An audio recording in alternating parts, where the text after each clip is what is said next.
Hey guys, how's it going? Alpha here. Thanks for joining me for another Puzzle and Dragons video. We're here with part 2 of 3 of the Descended Challenge series. This is the Earth God Jord, I think is the correct pronunciation.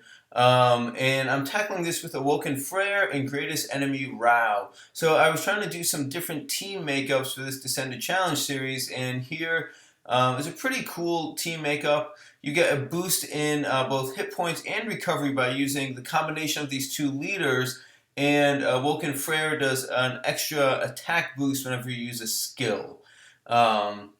So here we go. We're on part, what is this, the third stage here, and this guy, he goes with his like ascending strikes. First strike, second strike, third strike. I kind of mess up the combo there a bit, and up to this point, I've been kind of just comboing very simply. You can see I kind of mess up there again. I get 5 instead of 6. That's not going to really do too much, and I decide to go for it once more here to try and heal up a bit. And with a low combo count like a 3 there, we're really not going to do too much. But at this point, I've cycled all the way back through, and Minerva is back up and ready to go. So by using a skill, I'm not only generating my fire orbs I need to attack, but I'm also boosting up that attack due to Awoken Freyr's leader skill. So we get to heal right up, and we're right back into things here. So moving on, stage 4, we got these green centaur guys that skill up Michael. So that's cool, but in this case, we're just trying to kill them. So they're green. I've got a fire team, pretty quick, pretty easy.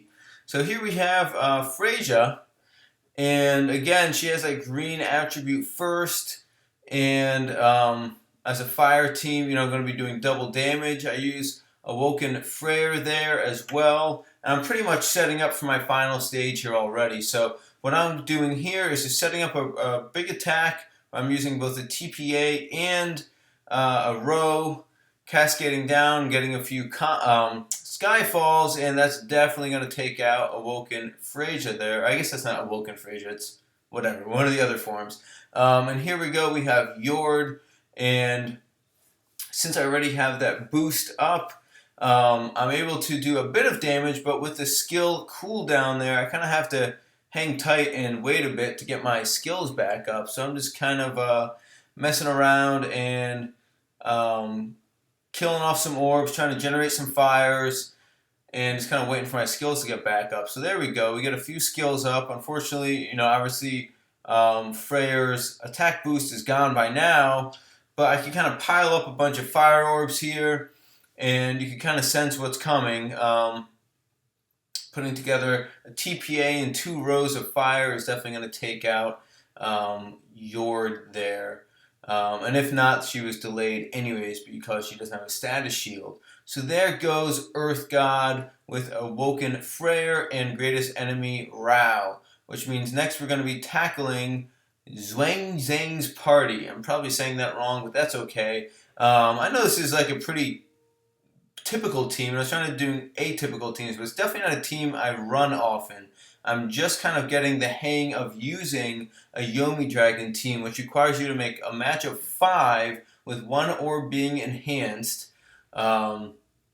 And with Dark Gods, you're going to be doing a 36x attack with that 5 match. So the big thing with this dungeon is that there's a bunch of preemptives, and there's also a what's it called? A resolve on, I think, the next floor, Xuanzang. And yeah, you can see he's got a resolve there, and you see you're dealing with a bunch of preemptives, so you have to be attacking and healing, and the fact that Yomi Dragon has a boost to healing definitely helps out with that. So here we go, we're going with Okuninushi's delay so that we're able to bypass the resolve, because we can knock him all the way down, and because he's on delay, he's not going to activate that resolve. And at that point, he's pretty much, he's stopped at 1% health.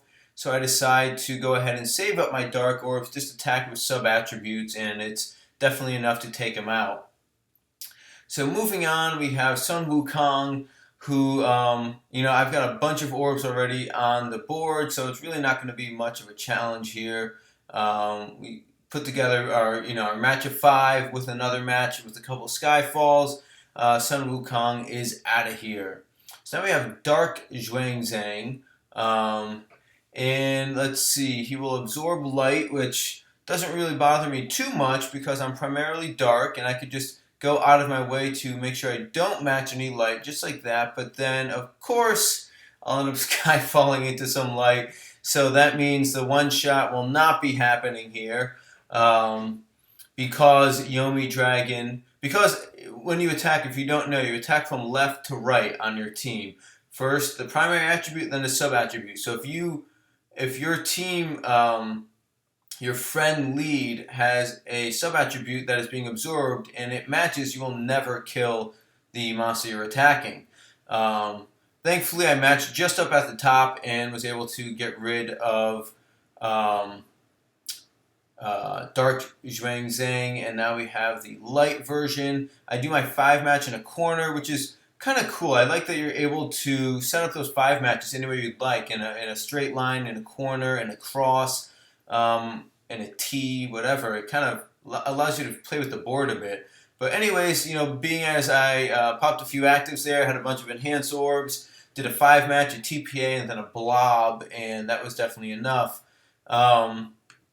So the final video of part 2 is going after Meditating Music God, Sandalphon, and I'm using Awoken Freyja and Sylvie. And this is the only, I think I might have one max skilled or hypermax Sylvie friend, but this is pretty much the only one that's always up. So this is max leveled, not hypermax, and not max skilled. But it's what we got to work with, and it's definitely enough here. So starting off, making a row. It's definitely a row-based attack team, so I'm able to make a row and take out, the scary, scary unicorns. So they're gone. And now we're moving on, and who is this now? Oh, this is just a form of Archangel. Okay, for some reason I don't have that one. But anyways, I'm kind of... I don't want to be using actives too much here, although it's the same sort of mechanic that Awoken Freyr has, where you get a boost in your attack from Freyja when you use an active. But the cooldowns on the actives I have on this team are a lot higher than on Freyr's team. So you see, I'm kind of just stalling here. It's honestly the kind of tanky burst meta seems to be back, especially with, in North America today, Awoken Pandora just came out, and there's also Awoken Fallen Archdemon Lucifer. So the kind of bursty, tanky team is definitely back, and that's of course also counting all the Dragon Bounds with their Awoken counterparts. Freyja, Freyr, I done it, all that kind of stuff. So it makes the dungeon runs a little less exciting, but it's okay. It's just a little bit of stalling here. And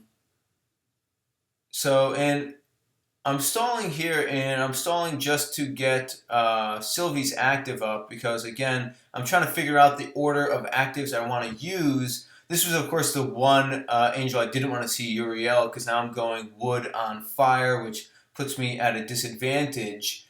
So I'm just kind of stalling out a bit. With the incredible recovery of this team, I'm really not in any danger. There's nothing too... there's no big attacks here. The biggest one is a 14,000 attack, and with 41,000 hit points, so that was it right there. With 41,000 hit points, there's really not too much to get worried about on a stage like this. So we finally get that active up, and you can see I've got enough to make a row at the bottom, which is almost complete for me, as well as a TPA. So we go ahead and get that put together, and there we go. I guess I could have made a light TPA as well, but really, maybe it would have made the difference actually after seeing that. But we're able to put away Uriel without too much problem after that. So, and there we go. And I just want to point out Green Odin's on the team, so, good on him getting some playtime. I was worried if I were to draw Michael, you get your leader bound for 4 turns, and these guys are bindable, and it doesn't go too well if you get your leaders bound against Michael. You end up getting taken out if you can't break his defense, or you don't bring a delay. So I decided to bring a bind clear, but I didn't draw Michael, so it's not a big deal. So again, here we're just kind of hanging out with Raphael and trying to make sure we get enough moves up, try and do a little bit of damage, but for whatever reason, I kept matching Dark, which he absorbs. I don't really know what I was thinking. I was trying to get the right orbs on the board for Artemis, I know that. So I do go ahead and get that going.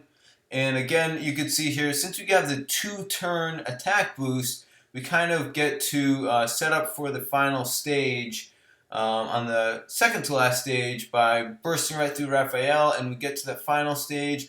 And this is where I use the combination of Mei Mei and Michael to set up a dual attribute board. And it just makes for, obviously, a bunch of rows and combos. I kind of mess up right there, making that bottom row, which kind of killed my time to finish up all my combos. But you can see I'm getting Skyfalls out the wazoo, so that will be it for Sandalphon. He didn't have much of a chance there, poor guy. Anyways, guys, that's part 2 of 3. We do have a final part coming up, including what I think is the hardest freaking dungeon in the game right now. I recently did the co-op God Rush. I guess it's the co-op Mythical plus God Rush, and I said that was one of the hardest dungeons I've done, and this one I do in part 3 is takes the cake. It is way harder than anything else I've completed. It's the first time I did it, so stay tuned and we'll get to that one next. If you guys enjoyed, please hit that like button, and if you're new, subscribe, and we've got a bunch more videos lined up. I'll see you guys next time.